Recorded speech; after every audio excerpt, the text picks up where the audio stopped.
47। एक वेक्टर है 4i cap plus 6j cap, और बी एक वेक्टर है 2i cap plus 3j cap, 2i cap plus 3j cap. अब बोला है कि विच ऑप्शन इज करेक्ट। देखो जब ऐसा क्वेश्चन रहे ना कि विच ऑप्शन इज करेक्ट, मतलब आपको हर ऑप्शन को बना बना के चेक करके आपको देखना पड़ेगा कि उसमें से कौन सही कौन गलत है। अब देखिए जैसे मेरा फर्स्ट ऑप्शन में क्या है, मेरे फर्स्ट ऑप्शन में दिखा है ऐसा, लिखा है ऐसा कि वेक्टर ए और बी के बीच का क्रॉस प्रोडक्ट 0 है।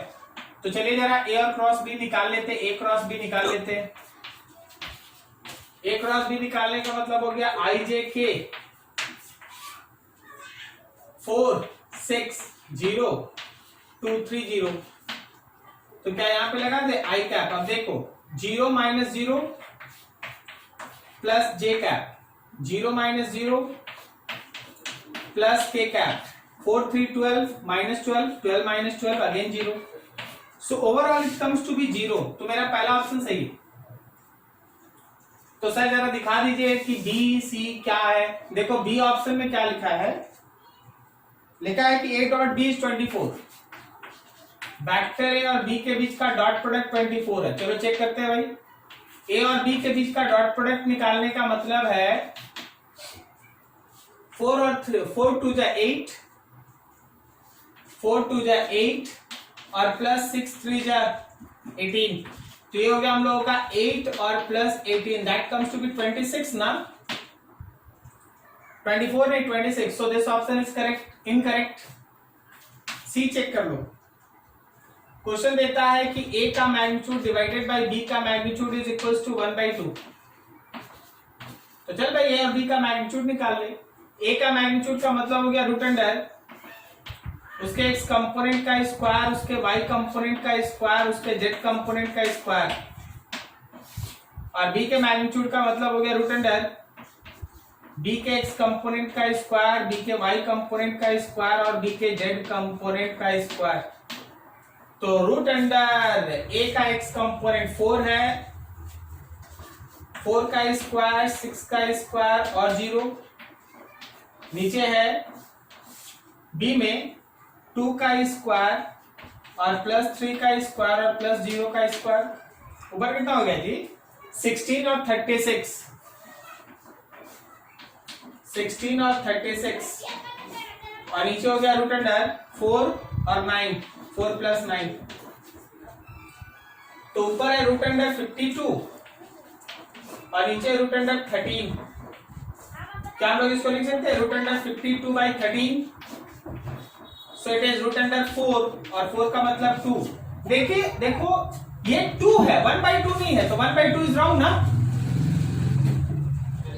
ठीक है, ये 2 आया, 1/2 नहीं आया, तो 2 इज 1/2 इज रॉन्ग। और लिखा A and B are anti parallel. D option में एक और है, डी में लिखा है A and B are anti parallel.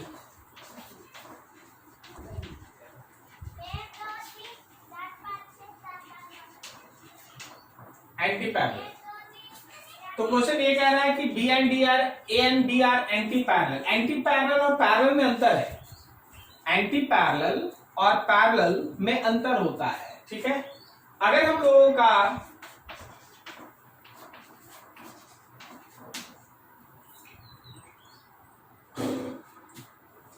चलो देखो समझो, ये आप लोगों को स्ट्रेट लाइन में मैथमेटिक्स में पढ़ाया जाएगा। मैथमेटिक्स में जब आप स्ट्रेट लाइन पढ़ेंगे तब पढ़ेंगे।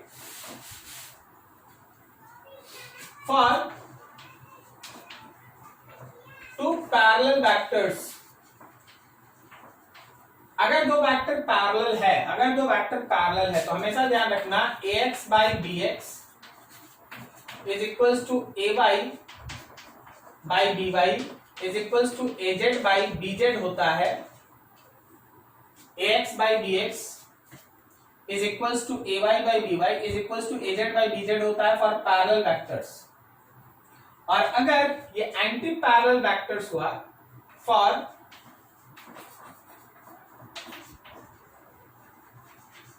एंटी पैरेलल वेक्टर्स, हमेशा ध्यान रखना ax by bx is equals to ay by by is equals to az by bz is equals to negative, ये कोई एक नेगेटिव कांस्टेंट होगा, ठीक है। ऊपर वाला जो है वो कोई एक पॉजिटिव कांस्टेंट होगा, तो नीचे वाला कोई एक नेगेटिव कांस्टेंट होगा। अब यहां देखिए, यहां देखिए इस रेशियो में जरा गौर कीजिए, 4/2 2 हुआ, 6/3 भी 2 हुआ। क्या समझ में आ रहा? देख भाई यहां ax by bx कर 4/2 कहने का मतलब 2 आएगा, ay by by करो 6/3 मतलब 2 आएगा। अब ये 2 जो आ रहा है वो बराबर है, लेकिन है तो positive constant, so they are parallel vectors. ये पैरेलल है, एंटी पैरेलल नहीं है। एंटी पैरेलल के लिए वहां कांस्टेंट में पॉजिटिव नहीं आना चाहिए, कांस्टेंट में कैसा आना चाहिए? नेगेटिव। अगर कांस्टेंट में नेगेटिव आता है तो वो एंटी पैरेलल है, और अगर कांस्टेंट में पॉजिटिव आता है तो वो पैरेलल है, ठीक है। नोट करो थोड़ा यहां तक ध्यान से, ये एक नया चीज तुम सीखा है, इसको दिमाग में रखना है। ये आप है ना मैथमेटिक्स में पढ़ेंगे स्ट्रेट लाइन।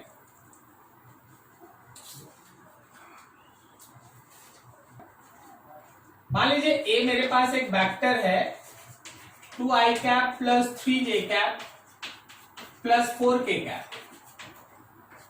और बी एक वेक्टर है 4i cap plus 6j cap plus 8k cap. अब देखिए, आप अगर एक का x और b का x लेते हैं, करते जाइएगा अपने दिमाग में, a का y और b का y में डिवाइड करते हैं, और a के z में b के z से डिवाइड करते हैं, तो क्या ये वैल्यू 1/2 आ रहा है? Yes sir. मतलब जो आया वो पॉजिटिव कांस्टेंट है ना, जो आया वो पॉजिटिव कांस्टेंट है ना। तो याद रखना कि ये पैरेलल है, पैरेलल वेक्टर्स है, ये पैरेलल वेक्टर्स है। लेकिन इसी में अगर मान लो हम ऐसे लिखते हैं, जरा देखना, हम ज्यादा नहीं बदल रहे, आपको एकदम इजी दे रहे। ए वेक्टर होता 3i cap plus 5j cap plus 6k cap, और मेरा बी वेक्टर होता -6i cap minus 10j cap minus 12k cap. तो इस बार अगर आप a के x में b का x से डिवाइड करते हैं, या a के y में b के y से डिवाइड करते हैं, या a के z में b के z से डिवाइड करते हैं, तो क्या ये वैल्यू -1/2 आता? Yes sir. तो इस बार जो आया वो निगेटिव कांस्टेंट आया, इसलिए ये ध्यान रखना कि एंटी पैरेलल होगा। क्या अभी भी किसी को डाउट? बोलो जी, किसी को प्रॉब्लम है क्या इसमें? सर ओनली कांस्टेंट के मतलब केस में पैरेलल एंटी पैरेलल होगा। हाँ हाँ, यहाँ कांस्टेंट आना चाहिए, और कांस्टेंट तीनों केस में, यहाँ भी देखो -1/2 है, यहाँ भी -1/2 है, यहाँ भी -1/2 है, तो माइनस कांस्टेंट आ गया, निगेटिव कांस्टेंट आ गया, निगेटिव, तो उस केस में एंटी पैरेलल। और अगर पॉजिटिव कुछ भी आ गया, कुछ भी नंबर पॉजिटिव आ गया, तो उस केस में पैरेलल, ठीक है। नोट करो बढ़िया से।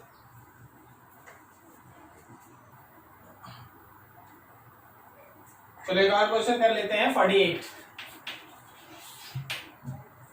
लिखा है a डॉट बी 0 है और a क्रॉस बी 1 है। लिखा है वेक्टर a और b का डॉट प्रोडक्ट 0 है और a और b के बीच का क्रॉस प्रोडक्ट 1 है।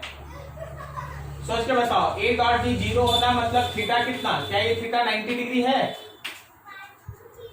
और a क्रॉस बी 1 होना, देखो a क्रॉस बी का मतलब क्या है? ए बी साइन थीटा, तो साइन थीटा 1 होगा तभी ना। साइन थीटा 1 कहने का मतलब है theta is again 90 degree. So a dot B से भी थीटा 90 आ रहा है, a क्रॉस बी से भी थीटा 90 आ रहा है। इसका मतलब है कि वेक्टर a जो है वो परपेंडिकुलर है वेक्टर b पे। a और b आपस में कैसा है? परपेंडिकुलर है।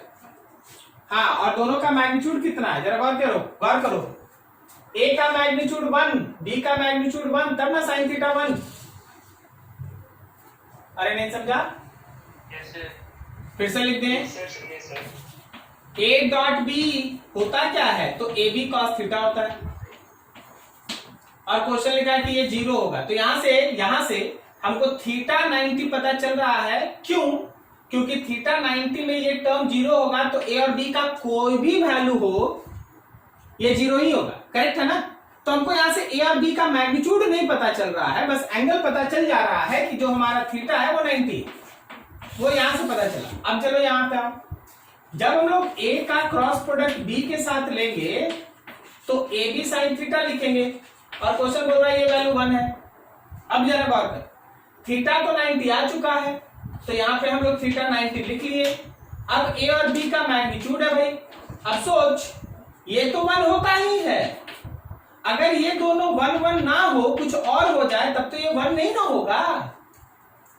तो राइट हैंड साइड में 1 है, इस बात का आप प्रूफ निकाल सकते हैं कि ए और बी भी 1 1 है, तभी तीनों 1 मल्टीप्लाई होकर 1 हो रहा है। क्या सही जा रहे हैं? तो ए एक यूनिट वेक्टर, बी एक यूनिट वेक्टर, और ये भी तय है कि ए जो है वो बी पे कैसा है, नॉर्मल है। ए बी के ऊपर नॉर्मल है। कौन सा ऑप्शन? फर्स्ट वाला, perpendicular unit vectors, perpendicular unit vectors, perpendicular unit vectors.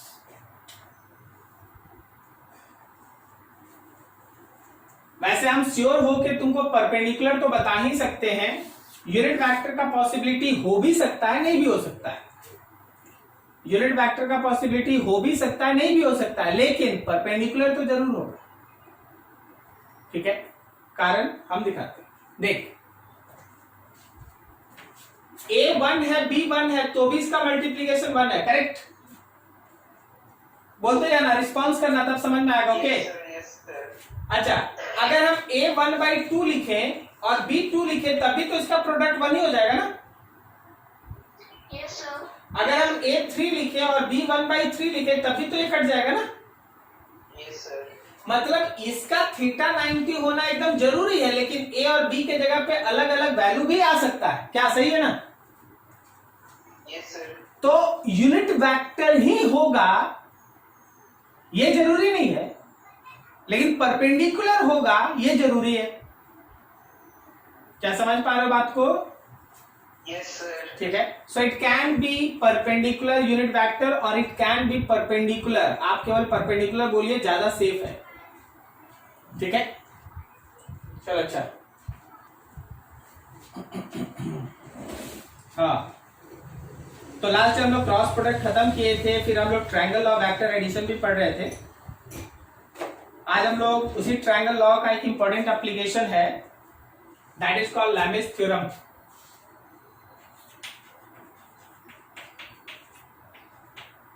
Lami's theorem, Lami's theorem का कहना क्या है वो सुनो। For 3 vectors whose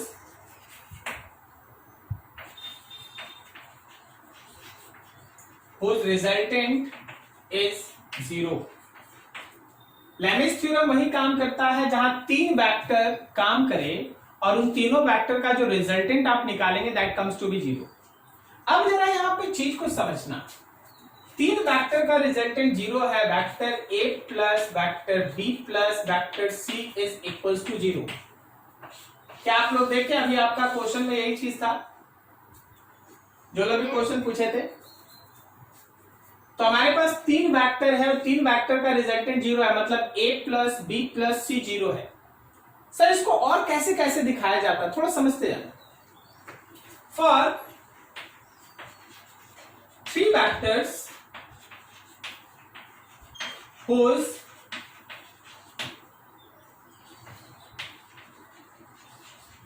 resultant is 0, they represent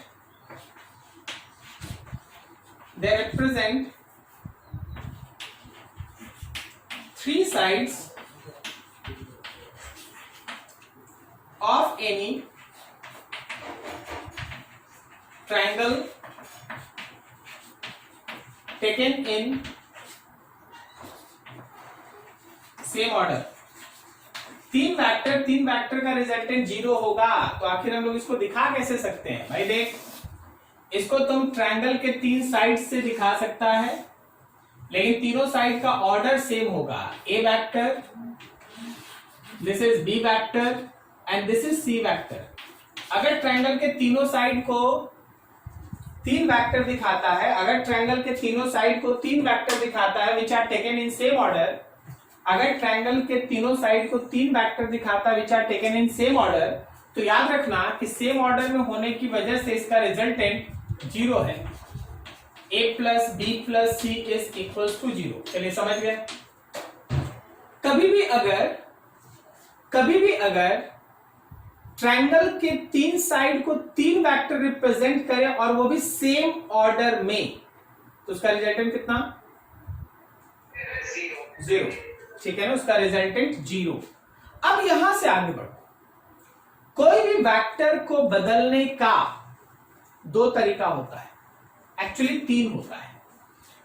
यहां देखो, वेक्टर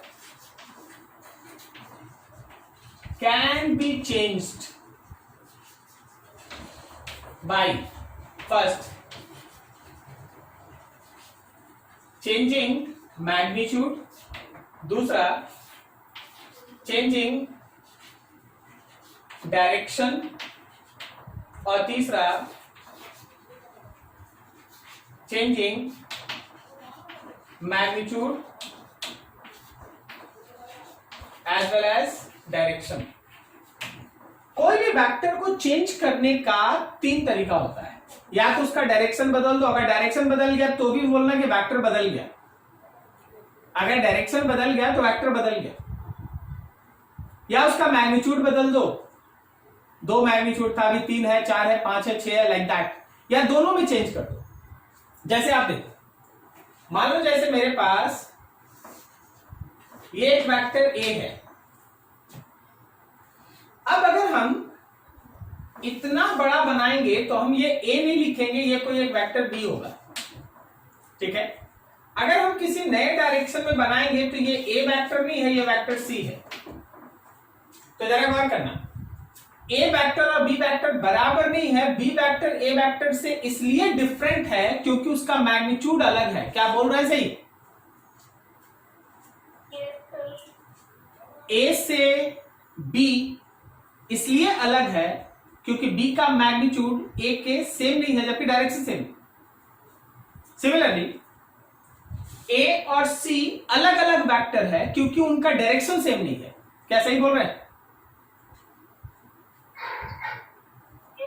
हाँ। अब देखो, मान लो एक डी वेक्टर है। ए और डी इसलिए सेम नहीं है क्योंकि दोनों का magnitude as well as direction different है। तो देखो जरा, A is not equals to B, कारण मैग्नीट्यूड डिफरेंट। दूसरा देखो, A is not equals to C, कारण direction different. A is not equals to D also, कारण magnitude plus direction different. But think about, यहां हम एक वेक्टर ऐसे draw कर दिए, जो डायरेक्शन इसका वही डायरेक्शन इसका, जितना मैग्नीट्यूड इसका उतना ही, मतलब ए और ई बराबर है। कारण क्या है कि दोनों का मैग्नीट्यूड भी सेम है और डायरेक्शन भी सेम है। क्या आप ये लॉजिक समझे? ठीक है। तो वेक्टर को बदलने के लिए या तो उसका मैग्नीट्यूड बदलना होगा या उसका डायरेक्शन बदलना होगा, या दोनों काम आप कर सकते हैं। ठीक है, ऐसा चीज। अब सोचो, यहां से सोचना, हम ए वेक्टर को यहां बनाएं और बी वेक्टर को टेल से टेल मिला के यहां बना दिए और सी वेक्टर को इधर बनाएं। चलो जी मिला दो। देखो, ये ए था, ये ए है, ये बी था, ये बी है, ये सी था, ये सी है। बोलो, क्या मैग्नीट्यूड या डायरेक्शन में कोई भी चेंज होने दिए हम? कोई नहीं। तो हम ये कह सकते हैं ना कि वेक्टर को अगर हम पैरेलली शिफ्ट करें तो उसमें कोई चेंज नहीं होता। Yes sir. ठीक है, तो अब देख, ए के सामने वाले एंगल को तुम अल्फा मानो, बी के सामने वाले एंगल को बीटा मानो और सी के सामने वाले एंगल को गामा। तो लैमिस थ्योरम क्या बोलता वो सुनना। According to Lami's theorem, A का magnitude divided by sine alpha is equals to B divided by sine beta is equals to C divided by sine gamma, और ये सब होता है कांस्टेंट। ए वेक्टर इसके अपोजिट वाला angle alpha, A by sine alpha, B vector इसके opposite वाला angle beta, B by sine beta, C vector opposite वाला angle gamma, C by sine gamma, ये सब मिलके होता है कांस्टेंट। ठीक है, दिस इज लैमिस थ्योरम। अब यहां पे 2-3 क्रॉस क्वेश्चन सोच सोच के आंसर देना। सबसे पहले लैमिस थ्योरम लगता कहां है?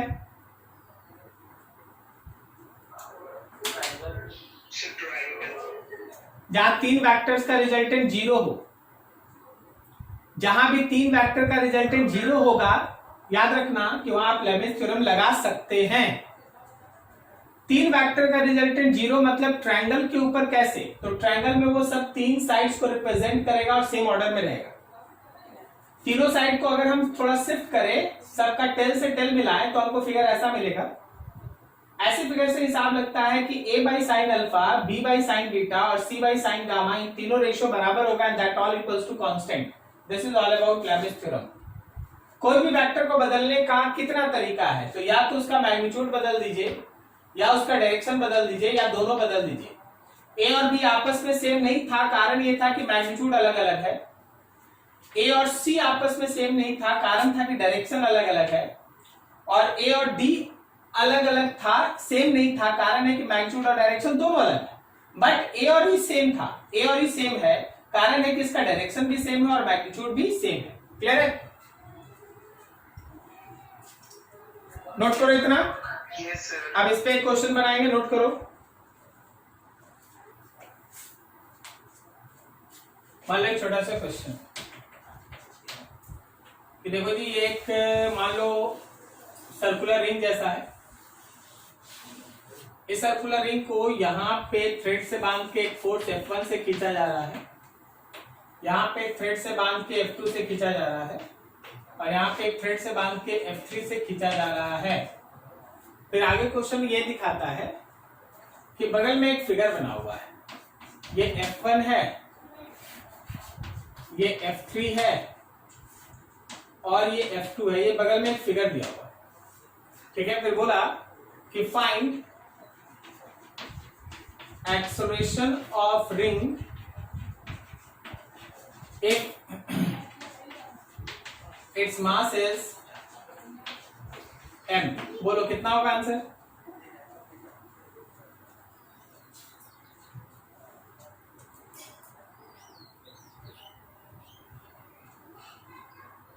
इसका आंसर कितना होगा?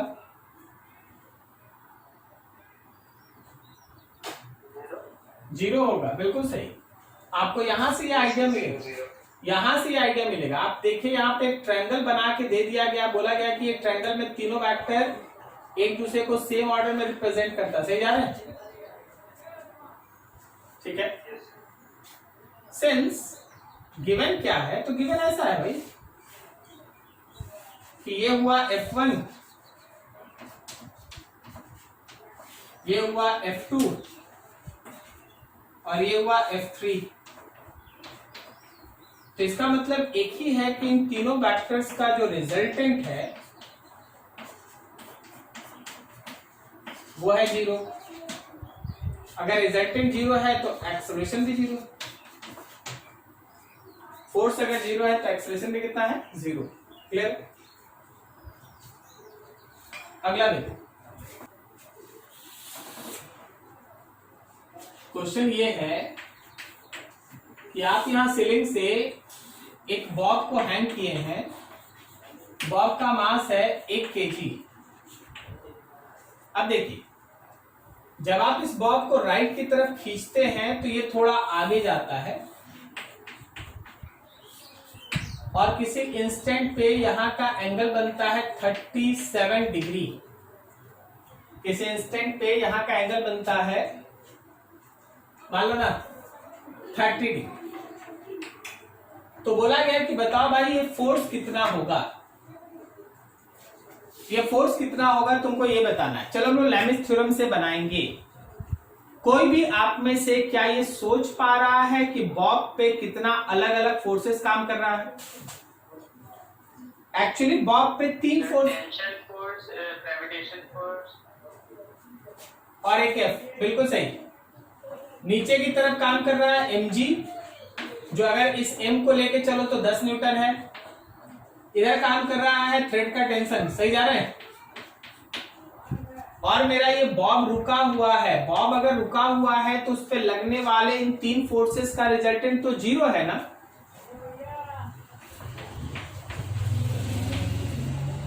Since Bob is in rest, so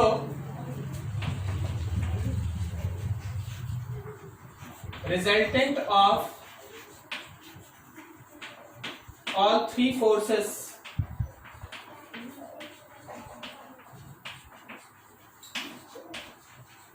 must be 0। अगर ये बॉब रुका हुआ है तो इसका मतलब है कि इन तीनों फोर्सेस का रिजल्टेंट 0 है। तो चलो अब थोड़ा लैमिस थ्योरम लगाते हैं इस पर। हम फिर से एक बार फिगर को थोड़ा बड़ा करके आपके सामने बनाते हैं। देखिए राइट हैंड साइड की तरफ फोर्स लग रहा है, नीचे की तरफ mg है जो 10 न्यूटन है और इस डायरेक्शन में टेंशन है। एंगल देखिएगा ध्यान से, एंगल आप लोग देखिएगा ध्यान से। ये एंगल 30 है तो ये एंगल 30 है ना, और फिर ये एंगल 60 है, ये एंगल 90 है। तो जो आप बोल रहे हो वो समझना, F के सामने का ये पूरा एंगल देखो, F के सामने का ये पूरा एंगल, F के अपोजिट का ये पूरा एंगल देखो, क्या ये एंगल 150 डिग्री टोटल है? Yes sir, yes sir. mg के अपोजिट का पूरा एंगल देखो, mg के अपोजिट का पूरा एंगल देखो, क्या वो 120 डिग्री है?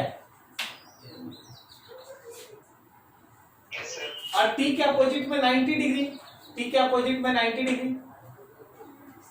अप्लाई करो इस लैमिस थ्योरम।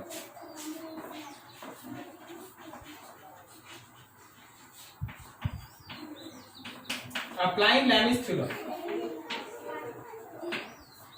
तो f divided by sine 150 degree is equals to mg divided by sine 120 degree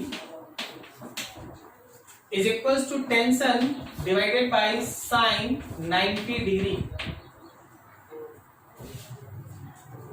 f by sin 150 का वैल्यू तो बताएगा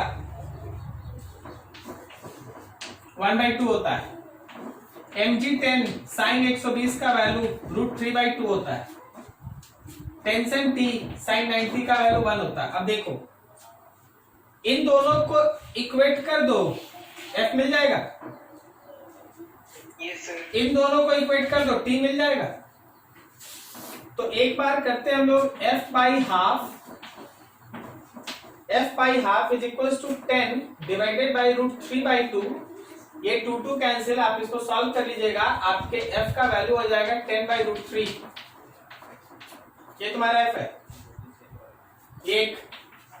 अब दूसरा देखो, इसको इसके साथ इक्वेट करो, 10/√3/2 इज इक्वल्स टू t। 2 ऊपर चला गया तो tension is equals to 20/√3 Newton. ये टेंशन है।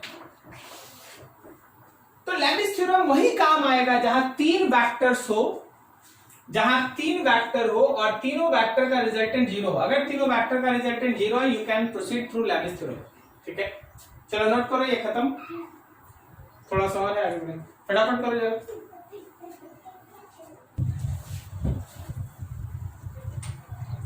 Next topic is actually vector का स्केलर ट्रिपल प्रोडक्ट। नाम है इसका स्केलर ट्रिपल प्रोडक्ट।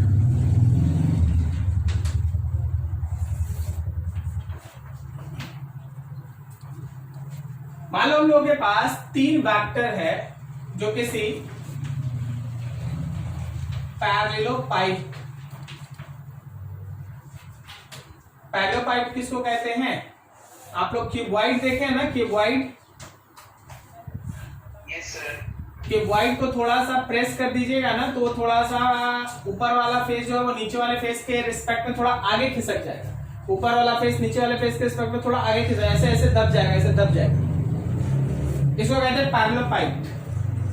पैरेललोपाइड के 3 साइड को 3 वेक्टर रिप्रेजेंट करा। मान लो ये ए vector,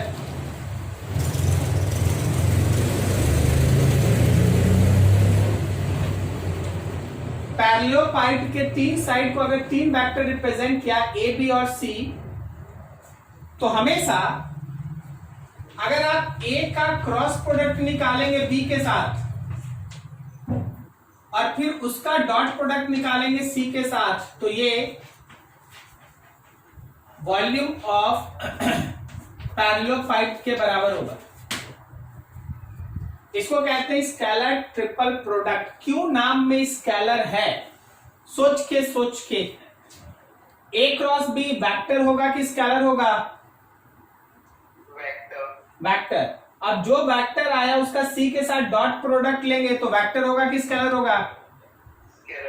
scalar. That's why it is called scalar triple product, क्योंकि फाइनल आंसर कोई एक स्केलर है। क्या आपको समझ में आया? फिर से सुनो। ए का बी के साथ क्रॉस प्रोडक्ट लेंगे तो वो वेक्टर होगा कि स्केलर होगा? वेक्टर। और जो वेक्टर आया उसका अगर हम सी के साथ डॉट प्रोडक्ट लेंगे तो वो वेक्टर होगा कि स्केलर होगा? स्केलर। तो फाइनल क्वांटिटी स्केलर मिलेगा ना? सर फाइनल क्वांटिटी से स्केलर क्यों मिलेगा सर? आप ही ना बताएं कि पहले क्रॉस प्रोडक्ट लेंगे तो वेक्टर आएगा, फिर 2 वेक्टर का डॉट प्रोडक्ट लेंगे तो स्केलर हो जाएगा। हाँ समझ गई। तो फाइनली स्केलर मिलेगा ना? Yes sir yes. That's why it is called scalar triple product नाम में। अब यहां गौर करना, सीक्वेंस को ध्यान रखिएगा।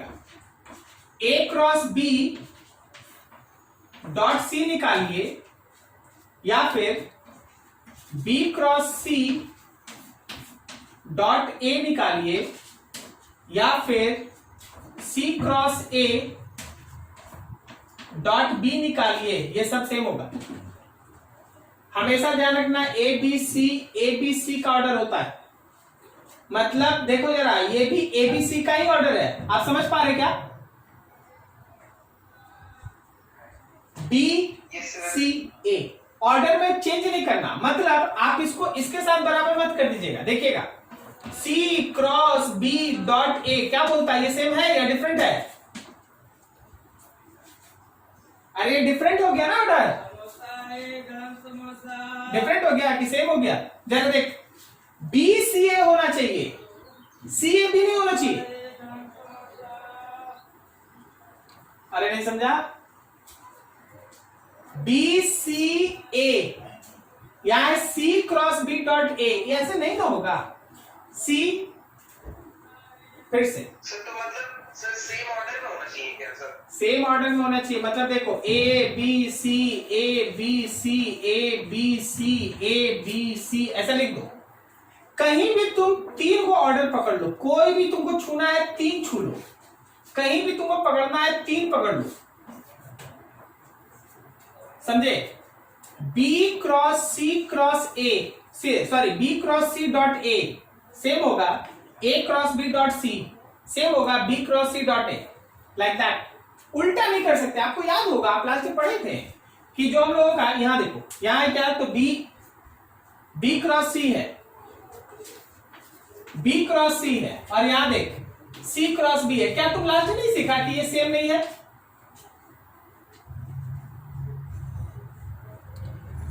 अरे यार, क्रॉस प्रोडक्ट में सीखा था कि बी क्रॉस सी ऊपर होगा तो सी क्रॉस ए नीचे हो जाएगा।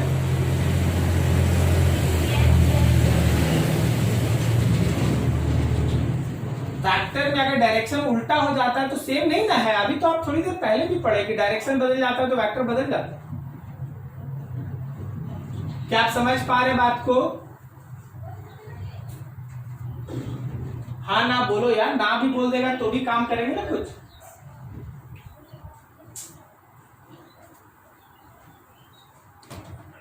B क्रॉस C और C क्रॉस B सेम नहीं है। B cross C actually minus of C cross B है। आप समझा माइनस क्यों लग गया? हाँ यस सर।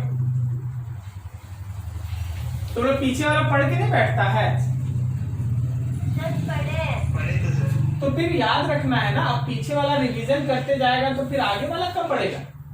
ठीक है, ये इसके साथ बराबर नहीं है यार, अपोजिट होता है, इसलिए माइनस लगता है तब बराबर होता है। तो देखो यहाँ B क्रॉस C A था, तो ये C क्रॉस B A के साथ बराबर नहीं है। क्या आप समझ पा रहे हैं? Yes sir. ठीक, चलिए ये काम हो गया। अब आगे आगे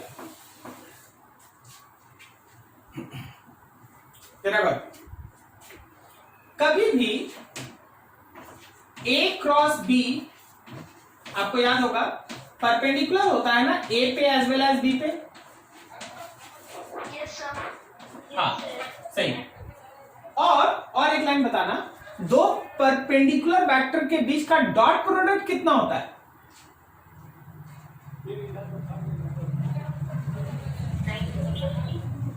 So 1.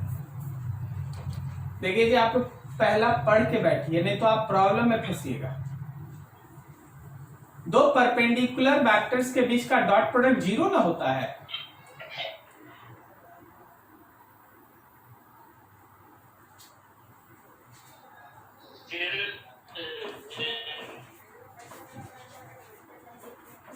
A क्रॉस B का जो एक्चुअली A पे परपेंडिकुलर था, अगर डॉट प्रोडक्ट A के साथ लेंगे तो ये 0 आएगा। इसी तरह A क्रॉस B का अगर डॉट प्रोडक्ट B के साथ लेंगे तो भी 0 आएगा। कारण क्या है? तो कारण ये कॉन्सेप्ट है कि A क्रॉस B जो है वो A और B दोनों पे कैसा होता है? परपेंडिकुलर। ठीक है,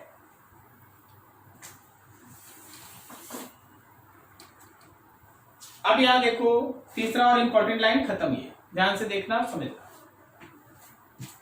कभी भी इफ 3 वेक्टर्स आर कोप्लेनर, मान लो 3 वेक्टर कोप्लेनर है, तो याद रखना कि उसके बीच का जो स्केलर ट्रिपल प्रोडक्ट होता है, उसके बीच का जो स्केलर ट्रिपल प्रोडक्ट होता है दैट विल बी 0। हम आपको पूरा रिवीजन करा दे शुरुआत से। दो वेक्टर अगर परपेंडिकुलर है तो डॉट प्रोडक्ट 0 होता है।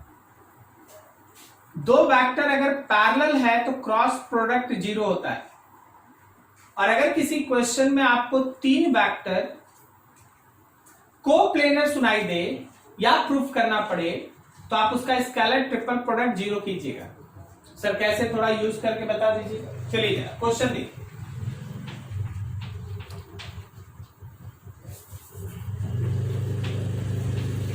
If vector A is 2i cap plus 3j cap plus 4k cap, vector B is I cap plus j cap plus k cap, and vector C is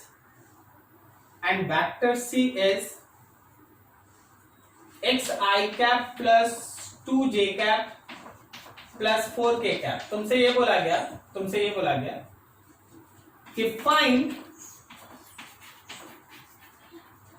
value of x so that vector A, B and C becomes coplanar। आप x का value निकालें ताकि A, B और C जो है वो coplanar हो जाए। जैसे ही हमको सुनाई दिया कि कोप्लेनर प्रूफ करना है, मेरे दिमाग में आया कि हाँ हम स्केलर ट्रिपल प्रोडक्ट पढ़े हैं।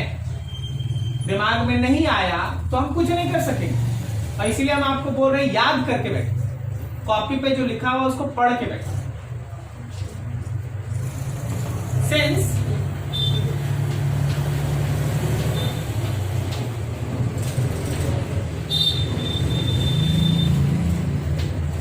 वेक्टर्स आर कोप्लेनर, तो A cross B dot C should be 0, A cross B dot C should be 0। चलो थोड़ा यहां तक नोट कर लो, फिर हम क्रॉस प्रोडक्ट अलग से निकाल के इधर सॉल्व कर देंगे। नोट करो फटाफट, अच्छे से समझ के आराम। तो सबसे पहले आप अपना ध्यान लगाइए A क्रॉस B निकालने पे, और उसका तरीका आपको सिखाया गया था। आई जे के, आई के लिए हम लोग लिखे कितना 2 3 और 4, A के लिए 2 3 4, और B के लिए क्या लिखे 1 1 1 1 1 1। तो I लिखेंगे तो 3 माइनस 4 माइनस J लिखेंगे तो 2 माइनस 4, और प्लस K लिखेंगे तो 2 माइनस 3, यही है ना। तो मेरा A क्रॉस B वेक्टर आया है माइनस आई कैप माइनस माइनस प्लस 2 जे कैप माइनस के कैप। चलो A क्रॉस B आ गया। नाउ A क्रॉस B का डॉट प्रोडक्ट C के साथ, तो देखो जी मेरा A क्रॉस B क्या है, माइनस आई कैप है, 2 जे कैप है और माइनस के कैप है, और मेरा C वेक्टर क्या है, तो C वेक्टर है भाई x I cap 2 J cap and 4 के कैप, यही तो है। तो देखो याद करो, डॉट प्रोडक्ट निकालने का तो तरीका यही था ना कि x को x के साथ मल्टीप्लाई करेंगे, प्लस y को y के साथ, प्लस z को z के साथ।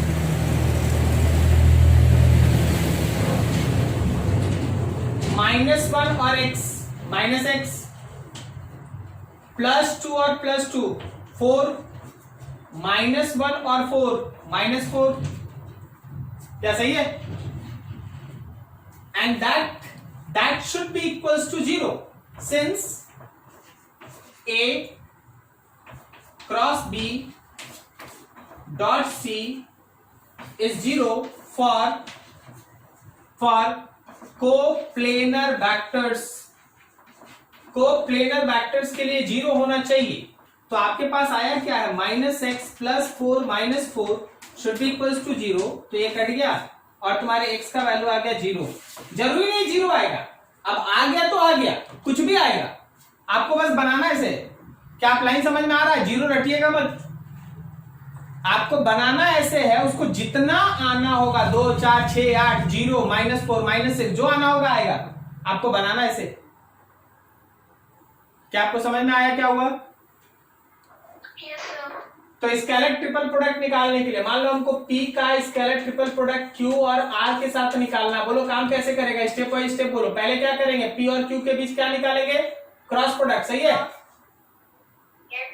और फिर जो आएगा उसका R के साथ कौन सा प्रोडक्ट निकालेंगे, डॉट प्रोडक्ट। डॉट प्रोडक्ट, तो जो आएगा वही हमारे स्केलर ट्रिपल प्रोडक्ट में काउंट होता है। ठीक है, बस ये था, छोटा सा टॉपिक है आपके लिए है। वेक्टर खत्म। किसी को कोई दिक्कत इसमें समझने में?